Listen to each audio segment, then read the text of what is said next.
Hello, everyone, and thank you for joining us for an MP Wired for HR webinar. This one is on understanding Michigan's new sick leave law that's going to be effective February 21st, 2025. So that's in a little over a week. I'm Katie Kreider, marketing manager here at MP. For those of you joining us on a webinar for the first time, MP combines cutting edge, user friendly HCM software with proactive, white glove customer support, recruitment process outsourcing, and HR services that keep business leaders abreast of the latest HR updates and compliance requirements. I'm thrilled to introduce your expert for today's webinar, Paul Corellis. Paul is our VP of HR Services and has over a decade of experience in the HR consulting space, working with businesses of all sizes and industries. Paul leads a team of SHRM-certified HR professionals at MP, and together they assist clients with compliance, training, and HR guidance and support for the full employee lifecycle. And just a few housekeeping issues before we get started here today. If you would like to submit a question during the program, please use the Q&A feature at the bottom of the screen, and we will be sending out the slides and the presentation recording after the webinar. So that's my part, and now I'm going to hand it over to Paul. Awesome. Thank you so much, Katie. Great to speak with you again, and welcome everybody to today's session. Certainly a timely one, as Katie mentioned. So if you're watching this as a recording, it is currently 1 p.m. Eastern on February 13th. So I only say that because there is a lot going on within Michigan at the State House and the Senate and the governor's office, where there are live and active negotiations going on that could change some things when it comes to what we'll be talking about today. But everything, I checked the news right before I hopped on here. So as of early this afternoon, everything that we're talking about should be current, but we will, as you see here, talk about any potential changes and what those may mean, if anything at all. So in terms of what we hope to cover, we're going to try to keep this fairly brief and to the point, definitely allow for any questions. So I have a lot of the common questions that we've been fielding, and I address those individually throughout the presentation. But as was mentioned before, please do feel free to use the Q&A function within Zoom here to ask any questions that you have, and we'll do our best to address any of those as they come in. But what we'll accomplish today is we'll go over the regulation itself, the Earned Sick Time Act, or ESTA, and talk about the ins and outs of it, what the requirements are, what the numbers look like, so on and so forth.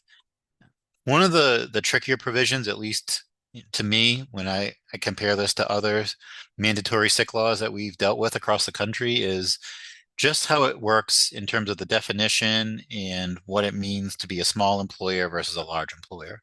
So we're going to talk about that a little bit. Throughout the conversation, we may reference some other state sick leave programs, just in case you're a multi-state employer and might be used to how one state operates with it versus this one. This one does have some things that are very unique. We will again talk about some of the potential changes being discussed at the legislative level. Go over some common questions, and again, leave time for live question and answer as well. All right. All right, so Michigan Earned Sick Time Act at a glance. Set to start, as Katie mentioned, February 21st of this year. So we're really down to the wire. This law, as currently crafted, applies to all employers regardless of size. So whether you have 100 employees, 500 employees, or even just 1, 2, or 3 employees, you are going to be subject to this as currently written. The only real exemptions are federal employers. So a federal government agency, if they're located within Michigan or have employees within Michigan, they are technically exempted from this. There's also some exemptions for railroad road workers and all of that. If you feel like you might fall into any of those, feel free to shoot a question in there or reach out to me and we can discuss it. But more likely than not, if you are an employer, whether you're in Michigan or outside of the state, but if you're an employer that has an employee working out of Michigan, then you are likely subject to this law. And then in terms of employees, we'll go over some examples in a bit, but pretty much every employee you can imagine is going to be eligible for this if you're a subject employer. So that's full-time, that's part-time. Those are your folks that may be seasonal. Really anyone that comes in and is treated as an employee and gets a W-2, they are going to be subject to this.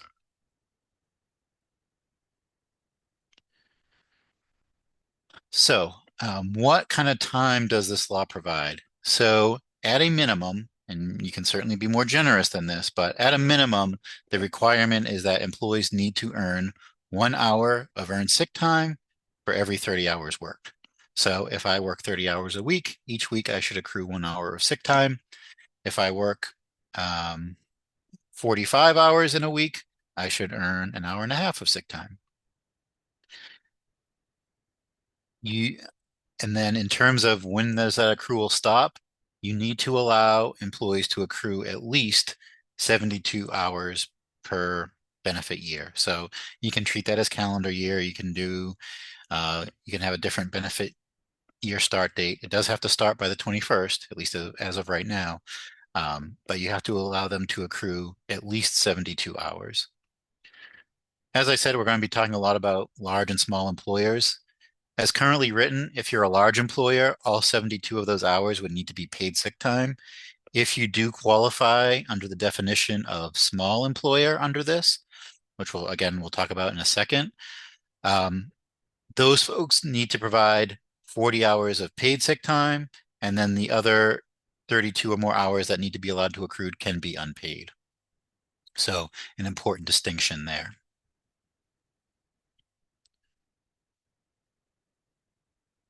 Carryover. So this is a point of contention with some folks, and one of the things that they're talking about in terms of changes, the way that the Michigan ESTA is currently written is that there is no limit to the carryover. So what I mean by that is that if someone accrues 72 hours in a year and doesn't use any sick time, they're going to be carrying over 72 hours into the following year. Now, that being said, there is something important with that. You are allowed to set an annual usage limit. So what I mean by that is I didn't use any hours this year. I'm carrying in 72 hours into next year, and I will be able to accrue 72 more hours in 2026, let's say. But provided I have this as a policy, I can say that you are not allowed to use more than 72 sick hours in a year. So I may carry over 72, but just because I end up accruing 144, I'm sorry, I'm a HR person, not a math person. Um, Even if I have a balance of 100 hours, 200 hours, 300 hours, my employer may set a limit to whatever that annual maximum accrual is. So um, regardless of what my balance has to be, I can be limited to using 72 hours of sick time in a year. One other thing, especially if this goes off as currently written and there aren't any delays, you do want to make sure that employees start accruing no later than February 21st. And as you hire new employees or have new hires come in, they need to start accruing from their date of hire as well. But you are allowed to make it so that employees are not eligible to actually use the sick time that they're accruing until they have at least 90 days of service. That's fine. But they do have to hit that 90 days with a balance from the work that they've done for their first 3 months.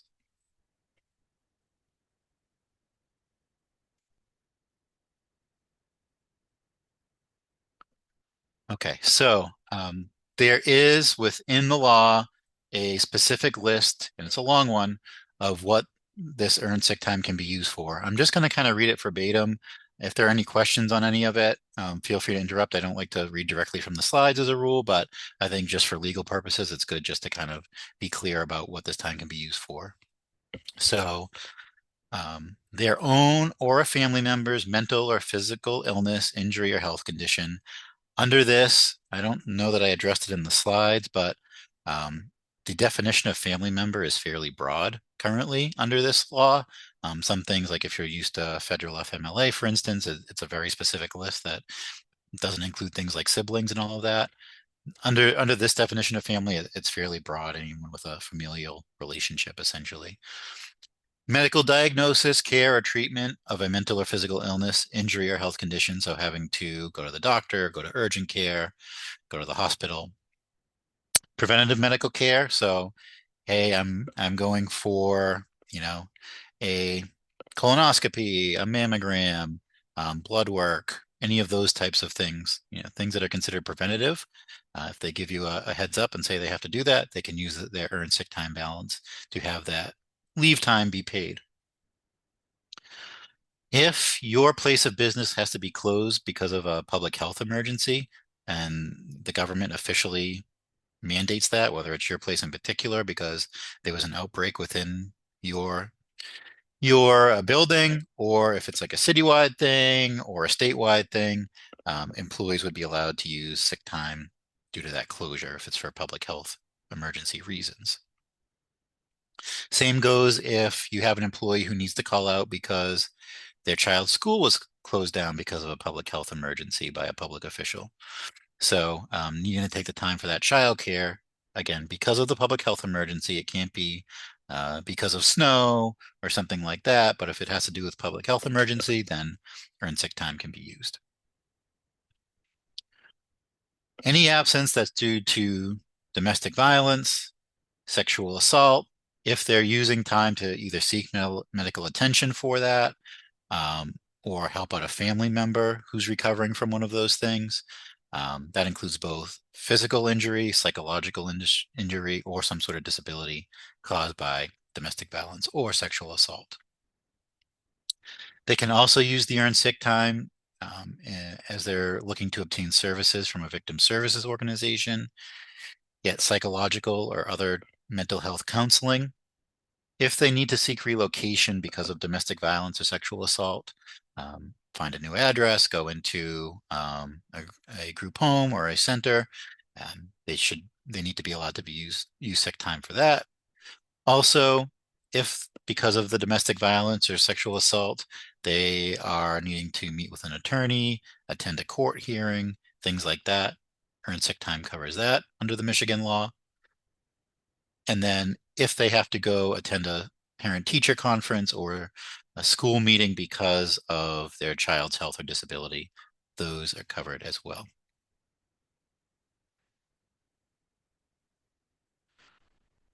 So that's the exhaustive list as of right now. Obviously subject to change, but if someone was requesting sick time or saying that they were going to use sick time, you just want to run it against that list and make sure it was for one of those allowed reasons. So as promised, let's talk about large employer versus small employer. So to be considered a large employer, it's going to be if you have 10 or more employees in any 20 weeks in either this current year or the previous, calendar year. They don't need to be consecutive.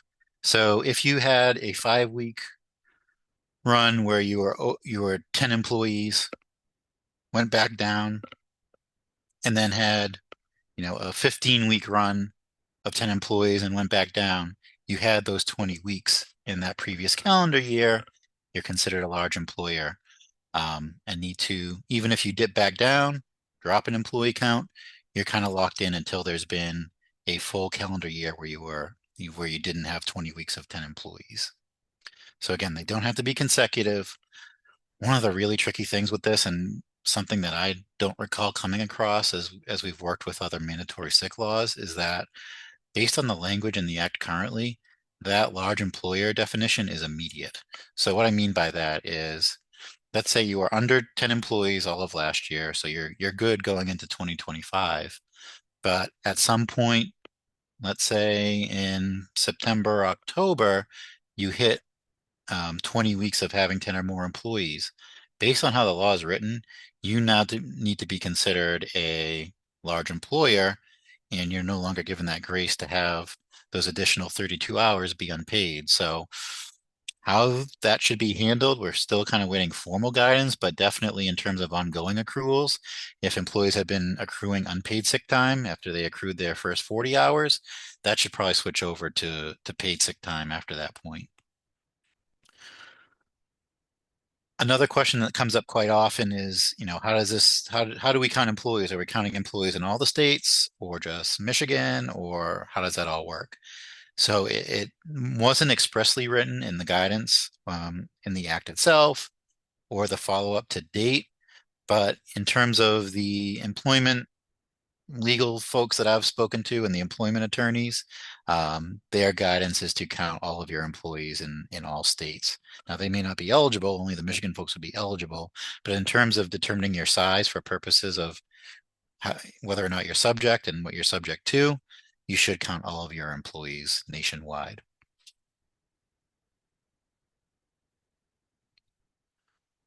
Right. So what are your responsibilities under this law to make sure you stay 100% compliant? First, there is an employee notice. When we follow up with a copy of the slides in the recording, we can give you a copy of that mandatory notice. So by February 21st, unless things change, and when you hire a new employee after February 21st, you need to give them a copy of that notice. There's also a poster that the state has put out with the basics of the Earned Sick Time Act. That needs to be posted along with all of your other required posters like minimum wage, so on and so forth. All your employment law posters, that needs to be added to the mix. You're also responsible to keep records of accruals and usage of sick time for a period of 3 years. So you want to make sure that whatever record keeping you're doing, whatever you're tracking in payroll or elsewhere, that you have that in a system where you'll be able to go back, at any given time, 3 years to check the records. You're going to want to make sure you have a policy on this that it kind of addresses how you're handling this. Are you doing the minimum accrual? Are you doing more? Do you have something alternative that still meets the rules? What are you requiring in terms of notice and things like that? So you need to make sure you have a published policy. And then you also have to be mindful that you're not retaliating. So there are some pretty strict anti-retaliation rules written within this. So just be mindful. You don't want to take adverse action against an employee for utilizing the sick time that they have available. That is job protected leave, which means that they shouldn't be disciplined or terminated for using that leave. They are protected. So be very careful. In a perfect world, we all have great employees that we love and are awesome performers. The reality is that is not the case. And unfortunately, sometimes it is those poor performers who take advantage of leave laws and sick time laws and things like that. We have to be very careful that as we discipline these folks, terminate these folks, write up these folks, that it is based on their performance and not their use of earned sick time.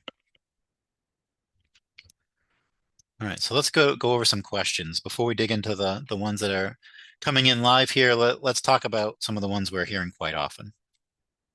All right, first, we have 15 employees in Ohio and one in Michigan. How does this affect us? Great question.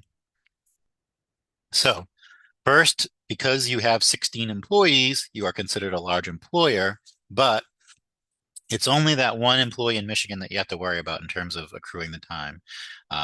Your employees in Ohio are not subject to this. They don't need to receive the notice. They don't need to accrue the sick time in this way, anything like that. It's just that one employee in Michigan.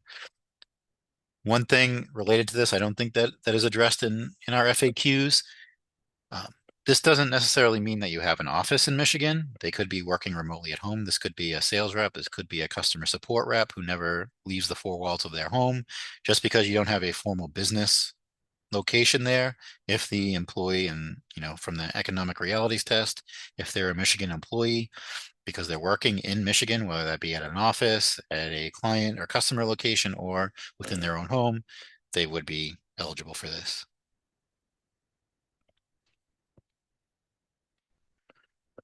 Next one, if an employee terminates, do we have to pay them out for their sick leave balance? Or on the flip side, if someone has a negative sick balance, if we allow that, then we subtract what they owe us from their final pay.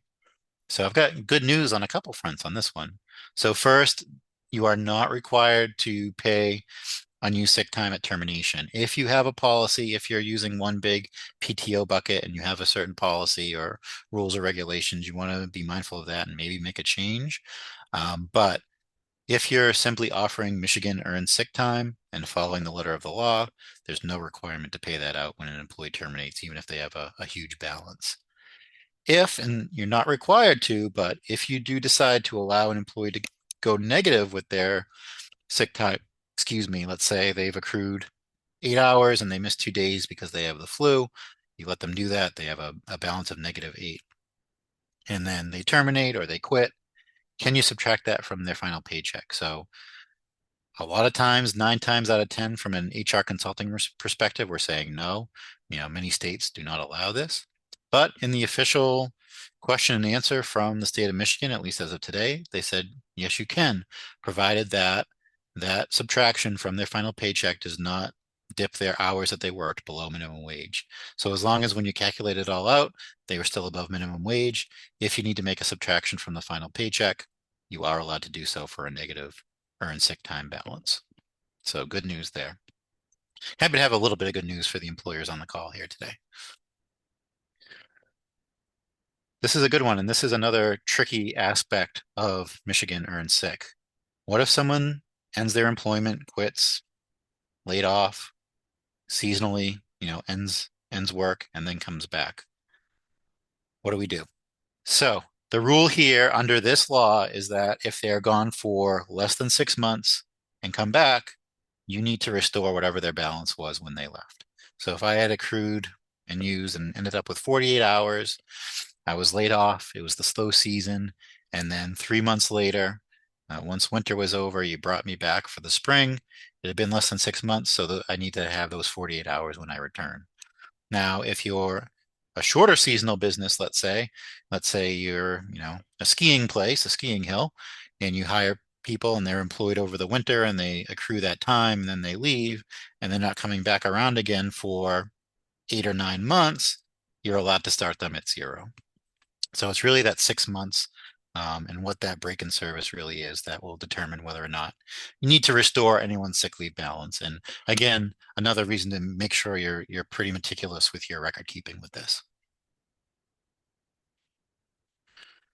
Here's a good one. How do salaried employees accrue time? So this is someone who you're just paying a flat dollar amount a week, say $1,000 a week. I'm going by the accrual method. My hourly folks are earning an hour for every 30 hours worked. Um, how do I accrue time for a salaried person who I'm not tracking hours for? With this one, under the state law, they want you to assume that salaried folks are working 40 hours per week and to accrue based on that calculation. If there's an agreement, it'd be best if this was in writing, maybe in their offer letter or some other kind of document that there is a different arrangement of expected hours worked, whether that be more or less, you want to go by that. But short of that, if it's just a salaried exempt worker who needs to show up and get the job done, you're going to assume 40 hours for purposes of this and the requisite accrual. What about temps and interns? So good one. So we'll look at this through a couple lenses. First, what the law says, and then, what's practical. So again, technically, assuming this temp is an employee of yours, if it's a temp through a temp agency and they're paid, they received their pay from the temp agency, then that's the temp agency's problem to a large extent. Hopefully I would recommend if you do use a temp agency that's paying those employees that you're checking with them, especially if they're not a local temp agency, that they're following this, because there is the whole notion of joint employment. And that's something that's being tossed around back and forth through courts and Supreme Courts and legislatures and what have you. But to play it safe and to make sure that, in the chance that you have some shared liability there, do reach out to your temp agencies if you utilize them and make sure that they're following Michigan Sick. But in this scenario, let's assume this temporary employee is employed by you. Interns, same deal. These workers are eligible for Michigan Sick. So as soon as they start with you, they should start accruing time.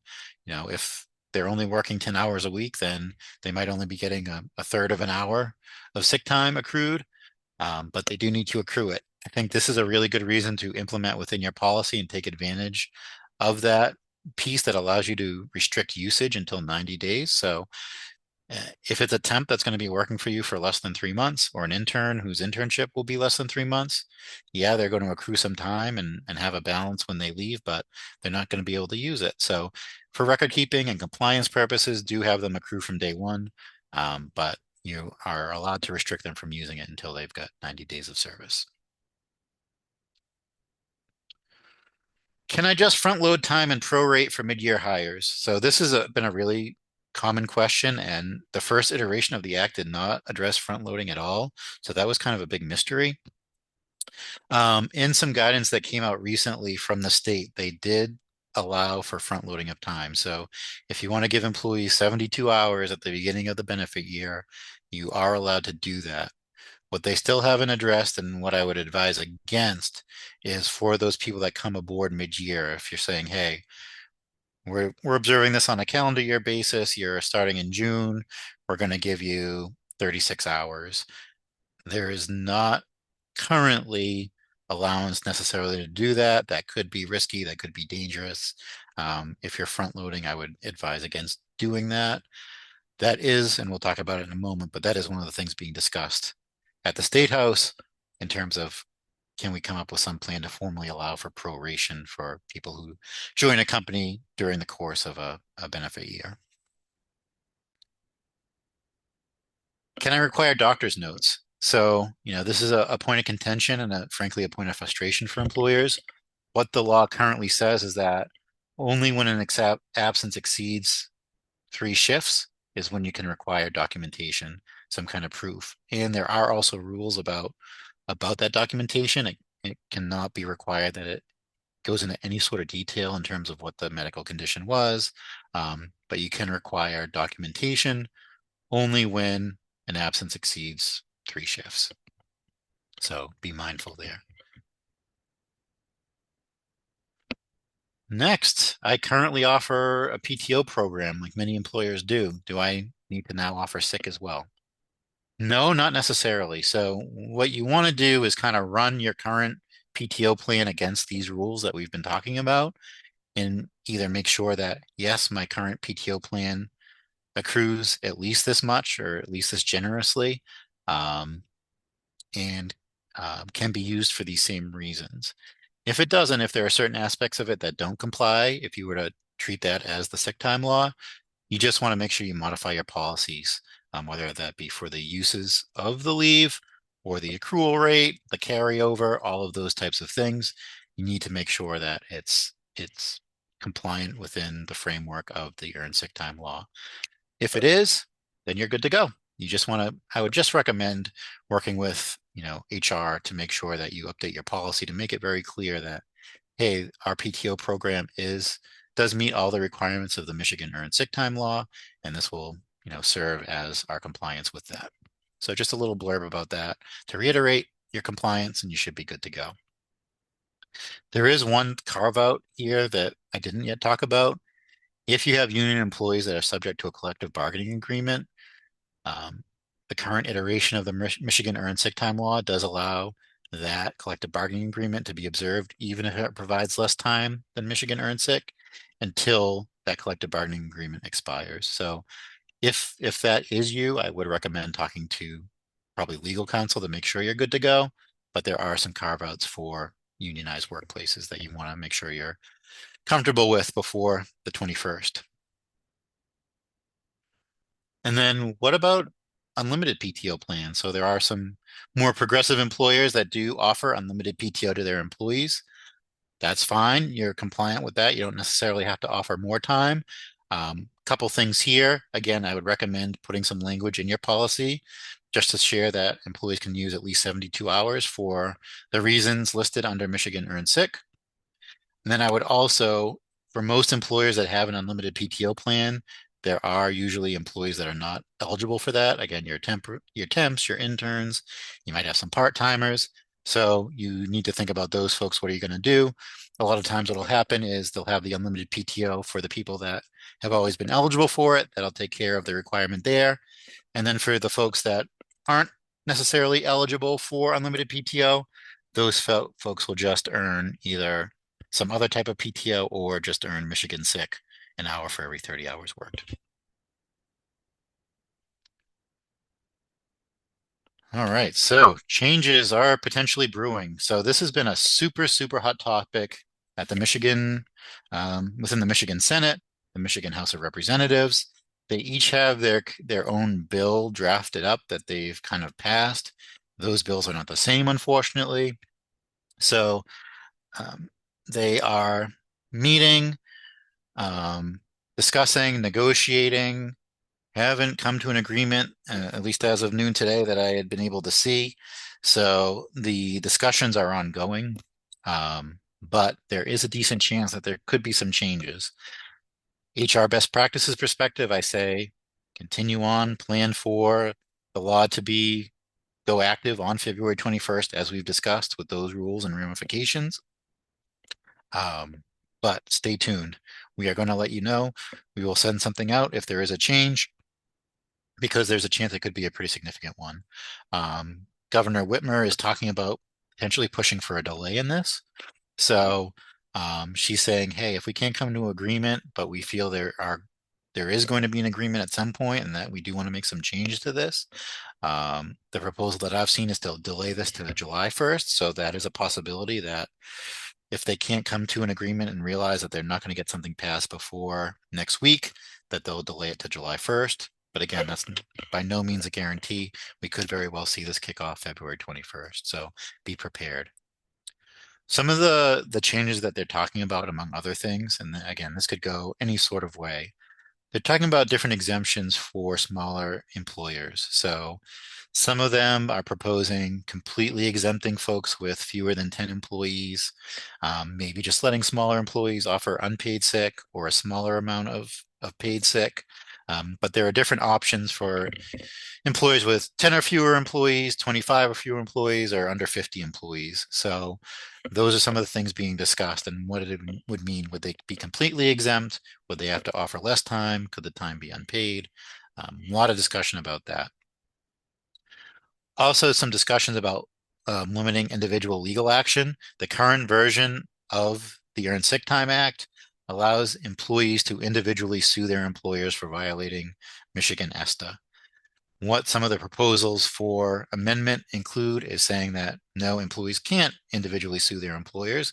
If they have concerns or feel that their rights under this law have been violated, they have to go through, the labor department at the state level to seek remedy.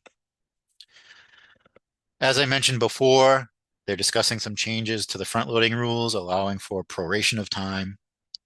Also, there are some legislators seeking to limit the carryover to some extent. So saying, hey, you don't need to allow unlimited carryover from year to year, that you can, limit it to a reasonable amount of time. So those are the highest level items being discussed. There are more as well. From what I've read, the House of Representatives has a plan that they're happy with. The Senate has a few that they're tossing around, so theirs is a little bit more work ahead of it, where they can't seem to agree on what the compromise should be. So again, a lot to get done in a really short amount of time, especially when you talk about legislative timeframes and how those tend to go. So I hate to predict, because more often than not lately I've been wrong with my prediction. So I'm just going to wait and see and make sure we stay on top of it so we can alert all of you when the changes do take effect, if they do. All right, so it looks like we do have quite a few questions here. Let me take a look. How does this work with FMLA? Great question. So I assume by that question we're talking about a larger employer here. For those of you who are unfamiliar, generally FMLA is the Family Medical Leave Act. It's a federal law, applies to employers with 50 or more employees in most cases. So FMLA is a job protected leave law. It does not have a pay component to it like this does. So what you're going to want to do when it comes to FMLA, if someone is just missing time because they've got a cold, they've got to go to a routine doctor's appointment, their kid is home from school sick, those aren't generally FMLA eligible absences. So you would just treat those as Michigan sick time. If, however, you have someone going out, for chemotherapy, or for a major surgery, or to care for, a spouse or a parent who's got a chronic condition or is very, very ill, serious medical condition, those would be your FMLA leaves. You would look to run those concurrently. So you would go through the same channels to make sure that the FMLA clock starts and they go towards those 12 weeks afforded to them under FMLA, but they could concurrently use their Michigan sick time as well. they would be using that, but they would also, that would then create the pay component for them so that that FMLA time would be paid. So those would run concurrently if it is an FMLA eligible event. How do we handle new hires that start in the middle of the year? Would they get a prorated amount of the 72 hours? So again, this is something that will hopefully be addressed in some of the legislative action, but as of right now, um, the best practice for at least right now, if you don't want to have to give mid-year hires 72 hours of earned sick time, would be to go the accrual method where they start with zero and accrue time as they go. Hopeful, optimistic that this language will be addressed in the upcoming changes, but as of right now, there isn't anything in the law as written that allows for proration of time for mid-year starts. Can an employer require proof of illness in order to use the sick time or a doctor's note? So this probably came in before I addressed it live, but again, only if their absence has exceeded 3 days. How do I know if my current PTO program aligns with the new sick time law? Well, either on your own, looking at some of the resources that we've sent or that the state has provided. I think that employee notice that you have to give out is a pretty good rundown. So the big things you want to look for is how much time is provided. Am our employees are earning at least 72 hours of PTO under my plan? Are they accruing it at a rate that is equivalent of at least an hour of time for every 30 hours that they work? Can they use it for the same reasons that the Michigan Earned Sick Time can be used?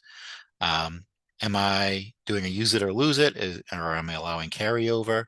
Those are the big things, but yeah, I'm biased, but I always think it's a great time to loop in HR or HR consultant to go over that together and make sure that you can rest easy at night knowing that your current PTO plan is compliant with Michigan Sick. All right, so I think those are the big questions. Again, we'll get a copy of this along with the notice over to everybody. If there are additional questions, please do feel free to reach out to us. We're happy to discuss this. I know this is a new thing for all of us, so we want to make sure it's navigated well. And again, keep your eyes peeled on your email and our social media channels, where if and when things change, we'll make sure to let the business community know about it. But other than that, I think we're good to go for today. I'll hand things back over to Katie. Thank you so much. Awesome. Thank you, Paul. Amazing as always. And be sure to visit the link that's up on the screen here, mp-hr.com. If you have any questions, you can follow us on LinkedIn, Facebook, and we'll post any updates as they come in. You can also join us next month for our upcoming webinar, Navigating Pay Transparency, Adapting to Evolving Requirements, where we'll go over some of the changes that are coming up with pay transparency. To register, you can go to that same website and go over to resources and then webinars. We will be sending out the recording of today's webinar along with the presentation slides. Thank you for joining us and have a terrific day.